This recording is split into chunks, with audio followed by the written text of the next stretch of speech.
A Inglesinha Barcelos, de Machado de Assis, voz Iba Mendes. Eram trintonas. Cândida era casada, Joaninha solteira. Antes desse dia de março de 1886, viram-se pela primeira vez em 1874, em casa de uma professora de piano. Quase iguais de feições, que eram miúdas, mães de estatura, ambas claras, ambas alegres. Havia entre elas a diferença dos olhos. Os de Cândida eram pretos, os de Joaninha azuis. Esta cor era o encanto da mãe de Joaninha, viúva do capitão Barcelos, que lhe chamava por isso a minha inglesa. Como vai a sua inglesa? Perguntavam-lhe as pessoas que a queriam lisonjear. E a boa senhora ria-se d'alma. Agradecia com palavras, com gestos, quase com beijos. Dentro de algum tempo já a moça era conhecida no bairro pela Inglesinha Barcelos. O bairro era Catumbi. A viúva possuía ali uma casa, vivia dos aluguéis de outra, do meio soldo do marido de umas 10 apólices. Era mais próspera a situação de Candinha, filha de um comerciante conhecido por Chico Fernandes, abastado e trabalhador, casou bem, com um advogado do norte que veio para o Rio de Janeiro deputado. Deixou a política, ou a política o deixou a ele, e abriu banca de advocacia. Era moço, forte, estudioso. Deu um único desgosto ao sogro, foi o de não ser ministro do Estado. Este era o sonho de Chico Fernandes. Parece que consentiu logo no casamento, justamente com a mira em vir a ser sogro do governo, como ele mesmo dizia, brincando, no tempo em que o genro era deputado. Mas o governo mudou de família e o Chico Fernandes não se consolou. A filha é o que o consolou, dando-lhe um neto. Mas, como ia dizendo, eram trintonas, agora que se encontraram em março de 1886 em um armarinho da Rua do Ouvidor. Perdoai a banalidade do encontro e do lugar. Não vos hei de inventar um palácio de Armida, nem a própria Armida. Há de ser um armarinho, porque não foi em outra parte, nem na praia de Caraí, nem no salão do cassino, nem no lugar mais pitoresco da Tijuca. Nem essa história é de invenção romântica, é real e prosaica. Não se viam as duas desde 4 anos. Antes disso já poucas vezes se encontravam, e de relance. A hora, porém, a boa disposição de ambas, a conversação longa entre as duas caixas de lã, o desejo que a amiga casada sentia de mostrar o filhinho de 3 anos à amiga solteira, tudo contribuiu para apertar um pouco os laços frouxos da amizade antiga. E a viúva prometeu que iria com a filha fazer uma visita a Candinha, no Flamengo. Não esqueçamos o motivo mais, secreto e quase imperceptível, um véu tênue de tristeza que cobriu o rosto de Joaninha. Tristeza é muito, fadiga talvez, certa fadiga de espírito. A fala da moça, que era outrora tão viva e precipitada, saía-lhe agora arrastada e frouxa. O riso não era decomposto como dantes, nem o lugar o permitia. Candinha lançou o olhar interrogativo ao vestido da amiga. Era novo, bem feito. Os cabelos estavam penteados com cuidado, os olhos não tinham perdido a cor nem a graça. Adeus, Inglesinha Barcelos, disse Candinha ao despedir-se dela. Fica sentado, vão lá um destes dias. Por que não vão jantar? Vão jantar domingo, vão. Domingo jantamos cedo, vão cedo. E na rua, consigo. Parece que tem alguma coisa, está meio triste, realmente solteira ainda, mas pode ser... Quem sabe? Aquele costume de namorar à torto e à direito. Não é já o que era, mas ainda é simpática. Quando me casei, estava com o 10º namorado. Disse ainda outras coisas essa senhora, mas perderam-se nos abismos do espírito, em lugar de onde não posso ir arrancá-las. Contentemo-nos de que aí fica. Provavelmente é o mais interessante. Já não é pouco saber que a Inglesinha Barcelos, quando a outra casou e casou aos 25 anos, ia no 10º namorado. Enganava-se a amiga. Não sabia de 2, anteriores ao primeiro encontro na casa da professora. Mas os 10 conhecera-os bem. Lembrava-se ainda do nome de alguns. Um Alfredo Ramos, um Vasconcelos, parece que um Tosta, Lulu Tosta, ou coisa assim. Vasconcelos foi o primeiro da dezena, era estudante, morava na vizinhança. Começou o namoro em dia de chuva, passando ele pela calçada fronteira com as calças arregaçadas. Joaninha olhava para ele. Vasconcelos, petulante e vaidoso, cuidou que eram olhos de riso, e riso de escárnio. Ia fazer alguma travessura de rapaz, quando reparou que eram olhos de convite. Nada mais expressivo que o gesto de Joaninha brincando com a ventarola. Travou-se o namoro. Durou poucos meses, porque vieram as férias e o estudante voltou para a casa do pai, na roça. Joaninha não sentia ausência, nem deu por ela senão alguns dias depois. Já então iniciara outro namoro com um tal Alfredo Ramos. Este, que era namorador de profissão, não tinha outro ofício. Mas se uma bonita figura supre os meios ordinários da existência, ele podia tê-los ordinários e extraordinários. Bem feito, bem vestido, teso de corpo, galhardo no passo, era de enfeitiçar uma moça de 18 anos. Joaninha deixou-se ir. A princípio, os encontros eram os adventícios. Mais tarde, ele começou a passar pela casa a horas regulares, chovesse ou não. Joaninha, não menos pontual, vivia para aqueles minutos, se esse verbo não é excessivo. Parece que é excessivo. Tanto não vivia que, desde que Alfredo Ramos entrou a afrouxar, ela afrouxou também. E um dia, por simples esquecimento, deixou de esperá-lo à janela. Ele então não tornou a passar, nem nesse, nem nos dias seguintes. Ela pensou em outra coisa. Um ano depois, viu-o fardado de capitão da Guarda Nacional. Se pudesse atraí-lo com os olhos, tê-lo-ia feito, mas o capitão, não menos galhardo agora que dantes, cuidava só em puxar a companhia, passo firme, espada nua. O caso do Tosta foi mais longo, mas teve igual desenlace. Começou no teatro e acabou. Não acabou. Não se pode dizer que acabasse. Viam-se menos, cada vez menos, de longe em longe. Esqueciam-se um do outro, mas tornavam a lembrar-se quando se encontravam. E reatavam o namoro. Nos intervalos, a inglesinha Barcelos não esteve parada, e a fim de não perder o tempo nem o costume, pegou alguns namoros adventícios. Um dia, falando-se no Tosta, advertiu-se que não o via desde muito. Indagou, soube que tinha ido casar em São Paulo. Não sentiu a moça. Era então a vez de um Américo, recentemente formado em medicina, que queria casar à pressa para inspirar mais confiança às enfermas. Essa pressa os perdeu a ele e a ela. Joaninha não gostava de hábitos cesarianos, chegar, ver e vencer. O namoro havia de ir demorado, muito epistolar, feito de esperas, de olhos quebrados, de ventarolas, de apertos de mão. Quase que, para esta moça, o melhor da festa era esperar por ela.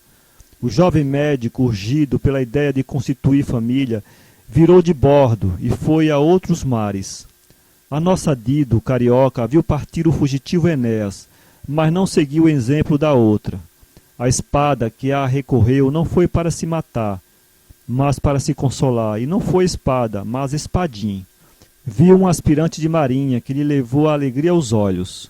Chamava-se este novo namorado Pimentel. Era mocinho naturalmente, e tinha um aspecto gracioso e fino. Joaninha ficou fora de si, um aspirante. Derreteu-se toda para falar como uma das suas melhores amigas, mas o namoro durou pouco mais de 2 meses. O rapaz saiu em viagem de instrução e esqueceu a mala, em que estava um retratinho dela. Hoje é capitão de fragata, casado e, se lhe falarem na inglesinha Barcelos, é provável que não a conheça. Tinha namorado tantas. Por muitos dias e semanas guardou Joaninha a memória do aspirante. Tinha esperanças de que ele viria, ainda que tarde, e a procuraria logo. Esperou cartas, escreveu algumas para lhe mandar, quando soubesse que sobrescrito lhes devia pôr. Conquanto fosse namorando alguns rapazes de passagem, não esquecia o aspirante. Este era o oráculo da igreja, embora houvesse altares para outros santos. Os santos é que eram menos fixos, recebiam 2 rezas, 4 suspiros, uma vela acesa, e iam a outra freguesia. Não importa. Joaninha consolava-se de um com o outro, de todos com o aspirante. Mas o aspirante voltara e não tornou a buscar a moça. Um dia, 2 anos passado, viu ela um guarda-marinha na rua do ouvidor. Era ele.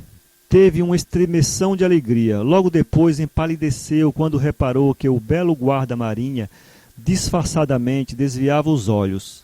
Nesse dia parece que a inglesinha Barcelos verteu uma lágrima. Mas foi de raiva, e não na rua, mas em casa, pensando no Biltre. Biltre foi o nome que lhe deu. A princípio chamava-lhe Delícia da minha alma. A fama de namoradeira estava fundada. Já todo mundo sabia que a inglesinha namorava à torto e à direito. Quem se queria divertir, deitava-lhe os olhos e achava parceiros certos. 2 rapazes, por espírito de troça, ajustaram-se para namorá-la ao mesmo tempo, e confiaram um ao outro os progressos da aventura. Chamava-se um Barros, outro Campos. Foram aceitos com alacridade. Diziam tudo um ao outro, os encontros, os gestos, os olhares, por fim vieram as cartas. Eles as liam em casa, comparando-as. E da primeira vez houve grande riso, porque a redação era a mesma, e parecia tirada de algum formulário. As outras já foram diversas, mas não diminuiu o riso pelos juramentos exclusivos que traziam todas, pelas promessas de fidelidade, de amor eterno, de paixão invencível. Barros cansou depressa. Campos ainda aturou algum tempo, até que foi cuidar de outra coisa. Assim foram passando os anos, não se contam aqui os namoros de 1 hora, de meia, de 5 minutos, de 1 segundo, na loja ou na igreja, na rua, ao dobrar uma esquina, à janela. Era a multidão anônima e passageira que não deixava lembrança, nem levava saudades, em que não se distinguia uma cara de outra. Eram todos. Joaninha chegara aos 27 anos nessa labutação estéril. Viu casar a amiga Candinha e ficou à espera. Outras casaram também. Cuidando que fora inábil e frouxa, tratou de apurar os meios e atirou-se a vários trabalhos. Não podia perder tempo. Andou a 2 ou 3 amarras. Este processo não rendeu nada. Ia chegando os 28 anos. Recolheu-se em si, como um animal que quer dar um bote, e acertou de encontrar um doutor Lapa. Homem quadragenário e magro, que usava luneta muito grande, sem aro, e um botão de pérola no peito da camisa. Que moça bonita, disse ele uma vez a outros com quem estava à porta de uma loja. Joaninha, em vez de corar, voltou-se para ver o autor do cumprimento. A mãe, que também ouvira a palavra, não se zangou com o gesto da filha. Ansiava por vê-la casada. Talvez não saísse tantas vezes com ela, senão por achar o bairro de Catumbi pouco buscado de noivos. Quanto ao doutor Lapa, vendo um arzinho particular na boca da moça, parecido com riso, ficou lisonjeado e disparou, através do vidro do monóculo, um olhar cheio de admiração e fatuidade. E Joaninha teve arte de voltar a cara, adiante, para falar à mãe, e ver se o moço estava olhando. Estava olhando. Fez mais que olhar, acompanhou-a, viu onde morava, passou pela porta nos dias seguintes e, estando aceito, cuidou de fazer apresentar a mãe. Não se deu por pretendente. Conhecer o pai de Joaninha e, com este motivo, pretextou a entrada e a frequência. Para ela, que sabia o motivo secreto da apresentação, houve uma grande aleluia. Enfim, a mãe, não se lembrando mais do dito, do olhar e da luneta, conheceu todavia que os dois se viam com prazer e adivinhou que havia alguma coisa. Pediu a Deus que dessa vez fosse verdade. Rezava todas as noites a Nossa Senhora para que fizesse feliz a inglesinha. Além da união do casamento, havia a das posses do candidato, que não eram excessivas, mas bastantes para fazer daquele bilhete 2 sortes grandes, casamento e dinheiro. Joaninha pôs em jogo o aparelho dos grandes dias. Nunca foi mais belicosa do que então. Olhos, lábios, dedos, todos tinham gestos particulares e expressivos. Os suspiros saíam também. Conhecer a vantagem dos silêncios e das atitudes metades elegantes, metades dolorosas, e os voos rápidos dos olhos para o céu. Lapa trabalhava de luneta. Quando ele a metia na arcada do olho esquerdo, encarquilhando a cara desse lado, ficava mais desengraçado que sem ela. Mas Joaninha, que não procurava um engraçado, mas um marido, não notava a diferença ou agravo, e acudiu à luneta com os seus olhos de vista clara e longa. O pior é que ele não dizia nada, eram só gestos, nem palavras nem escritos. A verdade é que este Lapa não casara há mais tempo, unicamente pela hesitação, irresolução, dubiedade, encetar alguns namoros, mas parar à porta da igreja, ou por medo, ou por avesso ao acordo matrimonial. Daquela vez achou pessoa tão audaz que estava disposto ao casamento, ou supôs que estava. Quando ia, porém, a falar ou escrever, vinha o receio de ficar obrigado e diferia o ato. Prosseguia de luneta. Um dia chegou a começar alguma coisa, Ela tocava ao piano um trecho terno de Donizete. A mãe ouvia com os olhos fechados. Era um modo de sentir melhor a música, dizia ela. A filha acreditava que era o melhor modo de os deixar à vontade. Lapa fez um esforço e disse baixinho: "A senhora é divina ao piano." Joaninha sorriu primeiro, depois ficou séria e quebrou os olhos para ele, que não continuou. Então, para animá-lo: "Divinas são as santas", disse. "Que é a senhora senão uma santa?" "Eu uma santa?" "Uma santa, a mais bela das santas." Joaninha sorriu ainda e pagou o cumprimento com um suspiro. Os dedos foram afrouxando, até não tocarem mais que notas soltas e leves, como traduzindo o devaneio da dona, que trabalhava de olhos. "Uma bela santa", repetia mudamente a luneta. "Uma bela santa", repetiram aos ouvidos de Joaninha uns anjos invisíveis, que a impediam de dormir e lhe contavam coisas extraordinárias do céu, onde tudo eram lapas e tudo lunetas, servindo a uma só e única entidade, o mais formoso dos lapas, a mais cristalina das lunetas. Como os demais sonhos da moça, este passou após alguns dias de vão trabalho. Joaninha achou-se outra vez sem esperanças. Vistes a longa série deles, sem contar os de poucas horas, os de minutos apenas, a multidão sem nome nem figura. Onde iam os Ramos? Foram com os Vasconcelos e os Tostas, os Pimentéis e os Barros, os Campos e os Lapas. Deu-se então na alma da inglesinha uma crise. Os romances trouxeram-lhe duas ideias extraordinárias: atirar-se a um lago ou meter-se à freira. Freira não podia ser, estando suprimido o noviciado. Agarrou-se ao lago, mas os lagos, que eram grandes, homicidas e secretos nos livros que lhe levavam as horas, não tinham água na cidade. Os de uma chácara que ela costumava visitar não subiam de 2 palmos d'água. Joaninha não viu morte física nem moral. Não achou meio de fugir a este mundo e contentou-se com ele. Da crise, porém, nasceu uma situação moral nova. Joaninha conformou-se com o celibato, abriu mão de esperanças inúteis, compreendeu que estragara a vida por suas próprias mãos. "Acabou-se a inglesinha Barcelos", disse consigo, resoluta. E de fato, a transformação foi completa. Joaninha recolheu-se a si mesma e não quis saber de namoros. Tal foi a mudança que a própria mãe deu por ela, ao cabo de alguns meses. Supôs que ninguém já aparecia, mas em breve reparou que ela própria não saía à porta do castelo para ver se vinha alguém. Ficou triste. O ensejo de vê-la casada não chegaria a cumprir-se. Não viu remédio próximo nem remoto. Era viver e morrer e deixá-la neste mundo, entregue aos lances da fortuna. Ninguém mais falou na inglesinha Barcelos. A namoradeira passou de moda. Alguns rapazes ainda lhe deitavam os olhos. A figura da moça não perdera a graça dos 17 anos, mas nem passava disso, nem ela os animava mais. Joaninha fez-se devota. Começou a ir à igreja mais vezes que dantes, à missa ou só orar. A mãe não lhe negava nada. "Talvez pense em pegar-se com Deus", dizia ela consigo. "Há de ser alguma promessa." Foi por esse tempo que lhe apareceu um namorado, o único que verdadeiramente a amou, e queria desposá-la. Mas tal foi a sorte da moça, ou o seu desazo, que não chegou a falar-lhe nunca. Era um guarda-livros, Arsênio Caldas, que a encontrou uma vez na igreja de São Francisco de Paula, onde fora ouvir uma missa de 7º dia. Joaninha estava apenas orando.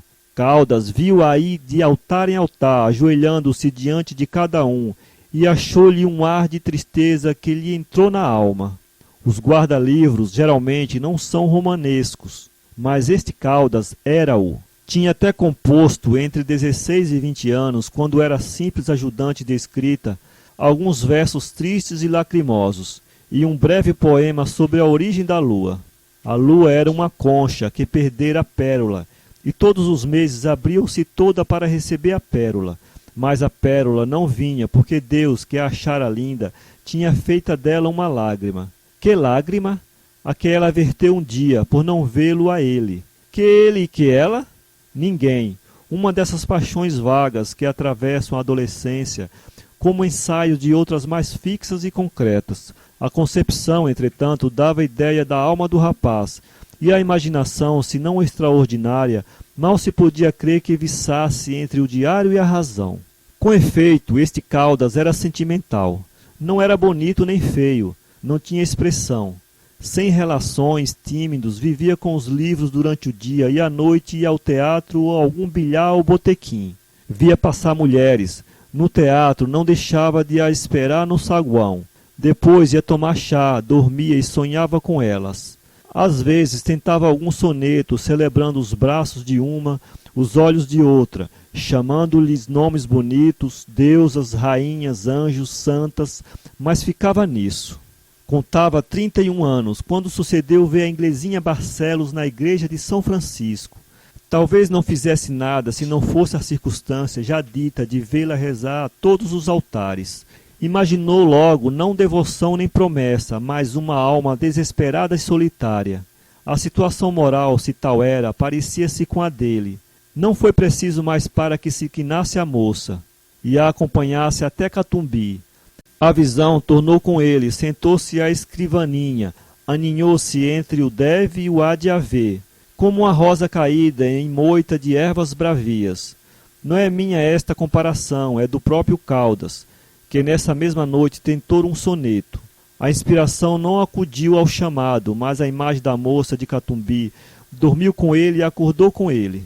Daí em diante, o pobre Caldas frequentou o bairro, ia e vinha, passava muitas vezes, espreitava a hora em que pudesse ver Joaninha, às tardes. Joaninha aparecia à janela, mas, além de não ser já tão assídua como antes, era voluntariamente alheia à menor sombra de homem. Não fitava nenhum, não dava sequer um desses olhares que não custam nada e não deixam nada. Fizera-se uma espécie de freira leiga. Creio que ela hoje me viu, pensava consigo o guarda-livros, uma tarde em que ele, como de uso, passara por baixo das janelas, levantando muito a cabeça.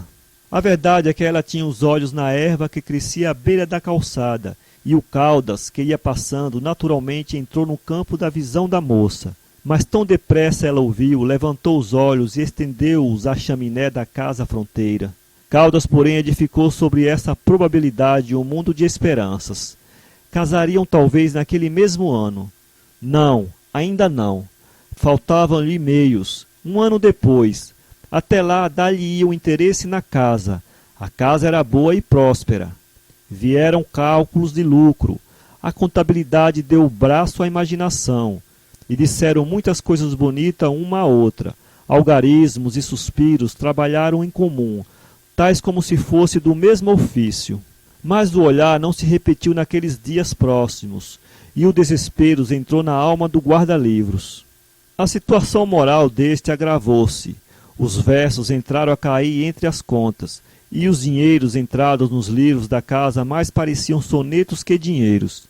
Não é que o guarda-livros os escriturasse em verso, mas alternava as inspirações com os lançamentos, e o patrão um dia foi achar entre duas páginas de um livro um soneto imitado de Bocage. O patrão não conhecia esse poeta nem outro, mas conhecia versos e sabia muito bem que não havia entre os seus devedores nenhum lírio do céu, lírio caído em terra. Perdoou o caso, mas entrou a observar o empregado. Este, por sua desgraça, ia de mal a pior. Um dia, quando menos esperava, disse-lhe o patrão que procurasse outra casa. Não lhe deu razões. O pobre diabo, aliás tímido, tinha certo orgulho que não permitiu ficar mais tempo e saiu logo. Não há mau poeta, nem guarda-livros relaxado que não possa amar deveras. Nem ruins versos tiraram jamais a sinceridade de um sentimento ou o fizeram menos forte. A paixão deste pobre moço desculpará os seus desasos comerciais e poéticos. Ela o levou por descaminhos inesperados, fê-lo passar crises tristíssimas. Tarde achou um mau emprego. A necessidade fê-lo menos assíduo em Catumbi.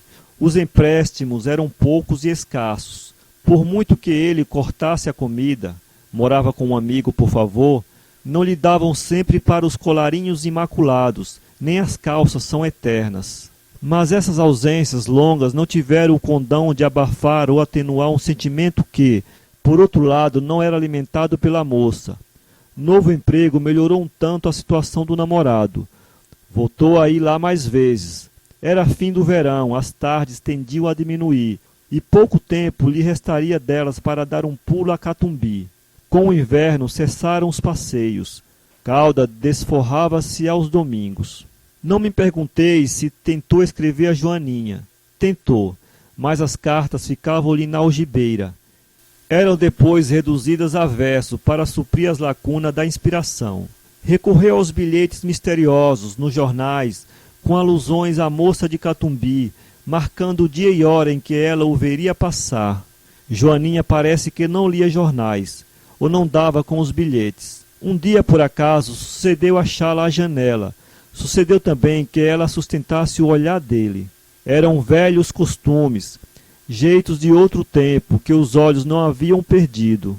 A verdade é que ela não o viu. A ilusão, porém, foi imensa e o pobre Caldas achou aquele movimento inconsciente da moça uma adesão, um convite, um perdão. Quando menos, e do perdão à cumplicidade, bem podia não ir mais que um passo. Assim correram dias e dias, semanas e semanas. No fim do ano, Caldas achou a porta fechada. Cuidou que ela se houvesse mudado e indagou pela vizinhança. Soube que não, uma pessoa de amizade ou ainda parenta levara a família para um sítio no interior. Por muito tempo, foram passar o verão. Caldas esperou que o verão acabasse. O verão não andou mais depressa que de costume. Quando começou o outono, Caldas foi um dia ao bairro e achou a porta aberta. Não viu a moça e achou esquisito que não regressava de lá como antes, comido de desespero. Pôde ir ao teatro, pôde ir cear. Entrando em casa, recapitulou os longos meses de paixão não correspondida. Pensou nas fomes passadas para poder atar uma gravata nova. Chegou a recordar alguma coisa parecida com lágrimas. Foram porventura os seus melhores versos. Vexou-se desses, como já se vexara dos outros. Quis voltar a Catumbi no domingo próximo, mas a história não guardou a causa que impediu esse projeto. Só guardou que ele tornou a ir ao teatro e a cear. Um mês depois, como passasse pela rua da Quitanda, viu paradas duas senhoras diante de uma loja de fazendas. Era a inglesinha Barcelos e a mãe. Caldas chegou a parar um pouco adiante, não sentiu o alvoroço antigo, mas gostou de vê-la. Joaninha e a mãe entraram na loja. Ele passou pela porta, olhou sem parar e foi adiante. Tinha de estar na praça às 2 horas e faltavam 5 minutos. Joaninha não suspeitou sequer que ali passara o único homem a quem não correspondeu e o único que verdadeiramente a amou.